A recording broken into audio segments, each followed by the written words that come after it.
اور نہیں دولت خانہ دولت خانہ. اچھا گفتگو آج ہماری بڑی اہم، کیونکہ اس وقت اگر آپ سنجیدگی سے پاکستان کے معاملات کو دیکھیں تو ہم حقیقی معنوں میں وہ جو شروع دن سے سنتے ہیں نازک موڑ، اب واقعی وہ نازک موڑ آ چکا ہے.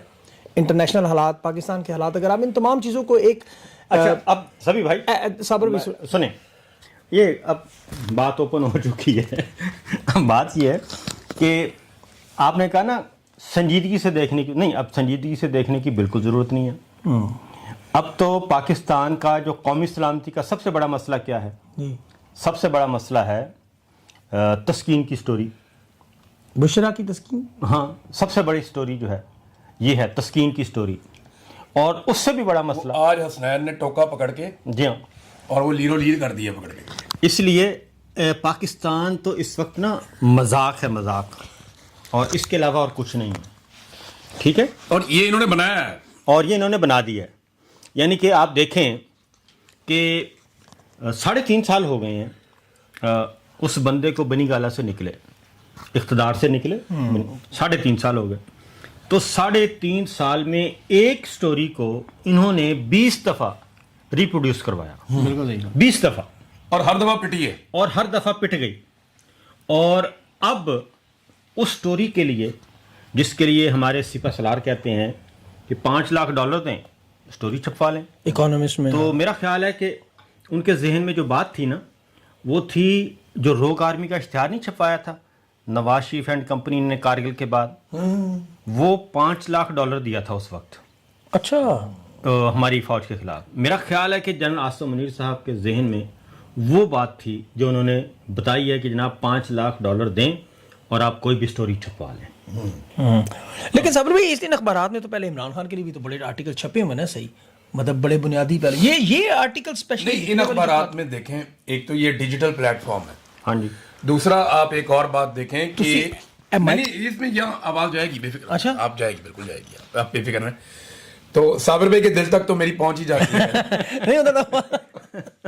تو ہماری آواز بغیر مائک کے بھی پہنچتی ہے. اس کو پہلے ایک اس دن بارسلونا میں ایسے ہی ہوا تھا، مائک کے بغیر بھی لگے رہے. ایک جملہ جو ہے نا صابر بھائی نے بولا، ہمیں نا ساتھ ساتھ اپنے جملوں کو ٹھیک بھی کرنا پڑتا ہے. وجہ یہ ہے کہ پاکستان میں مائکروسکوپس لے کر بیٹھے ہوئے ہیں، عدسے لگا کر بیٹھے ہوئے ہیں، اور باقاعدہ وکیل بٹھائے ہوئے ہیں کہ انہوں نے پڑھو کسی طرح.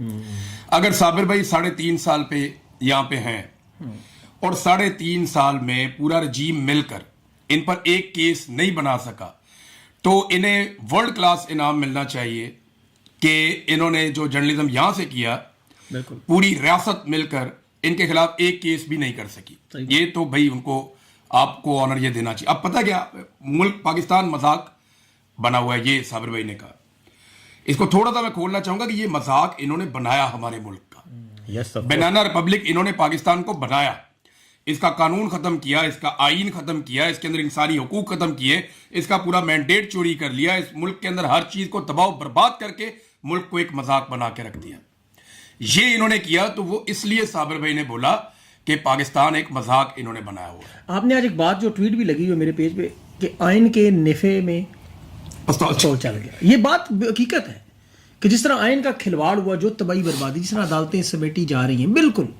ابھی دیکھیں وہ لاہور میں جسٹس عالیہ نیلم صاحبہ نے جس طرح کہا کہ عمران خان کے وکیل جو وکالت نامہ سائن کر کے گئے ہیں، اب عمران خان جیل میں ہے تو آپ دوبارہ سائن کروائے. انہیں پتہ ہے کہ کسی نے سائن کرنے دینے ہی نہیں، تو وہ کیسز ہی نہیں ہوں گے، وکیل لڑے گی. عدلیہ تو کنٹرول ہے صابر بھائی. اب عدلیہ میں تو کوئی، آپ کو دیکھیں ہم ہی عدالتوں میں جاتے تھے نا. عدلیہ ہے ہی نہیں، عدلیہ کا وجود انہوں نے ختم کر دیا. ایک اور بات آپ کو بتاؤں کہ یہ جو آپ نے کہا نا کہ آئین اپنی اصل شکل میں موجود ہے، یہ میں آپ کو لکھ کر دیتا ہوں.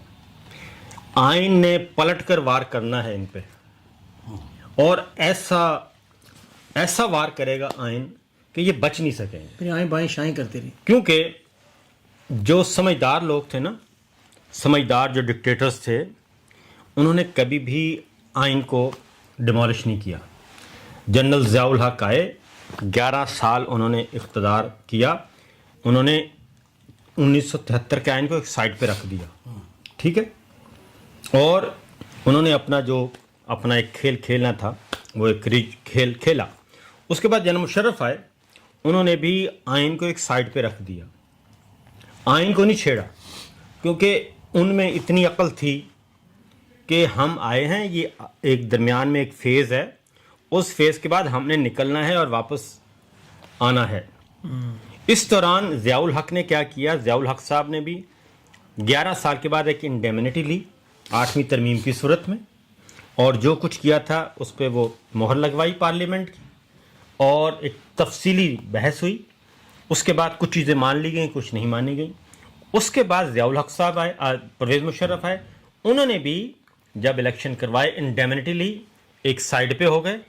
ان کا جو ہوا ہے نا ٹرائل، وہ 12 اکتوبر 99 کا نہیں ہوا، وہ انڈیمنٹی لے چکے تھے۔ ان کا ٹرائل ہوا ہے 3 نومبر 2007 سے ایمرجنسی۔ اس میں وہ سزائے موت ان کو ہوئی ہے۔ اس لیے یہ جو جنرل عاصم منیب صاحب ہے نا، یہ تو بالکل ایسے لگتا ہے کہ ان کی یا تو یہ خود انتہائی نااہل ہیں، یا ان کی ٹیم میں کوئی ایک بندہ بھی ایسا نہیں ہے، یا ان کی یہ بات نہیں سنتے کہ جو ان کو بتا سکیں کہ آپ ہر روز اپنے لیے ایک نیا گڑھا کھود رہے ہیں۔